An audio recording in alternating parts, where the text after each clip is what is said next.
nirmala kenyam ka nas dial tinliang ka leri ka Nur Online TV ka jan gwasame. Kenyam deramal kanu went kon ka ron mijidit ron magwa jan changan beben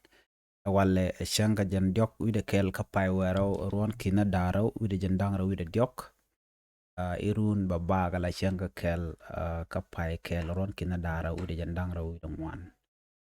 En lera balinga jan gwase me ba leren chalat re wich ka jupa ka sa Sudan enu yaden midi laslet re wich ka jupa ka kwiru riet karun ka men bala de yo karun wang ka war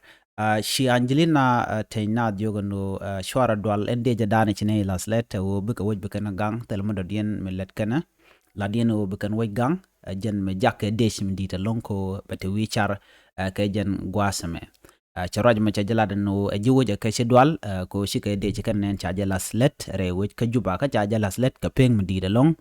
chajala di nono lerdo dia na banling ka jen Christmas te kontine ka wona askaron majidit re wich ka Nigeria shana se shop ka kor udi jen bangon badak shakan nak ka Nigeria ka wich mishwali platio shaka mak ta lok ke nei te teka mech la de ni chala do nas chop ka kudaro shiga liu rewe ka Nigeria ka shikan ladan wo shika mal shikan lat ka je ka jen Christmas and paiwa kan tama chana chop ka kudaro shaka na Nigeria ka jen gwasame banarway ling baka kwi Congo DRC Congo kwingwene me shalat ka DRC ka kwi kwaren chala do jen jajek ko chakani tin kuna la vote ka tin koina ka chaka kwal nasin kon tin chupas chala de nono chala engo chetek nas tun wante chamu ka bore long ko shikan manana shalat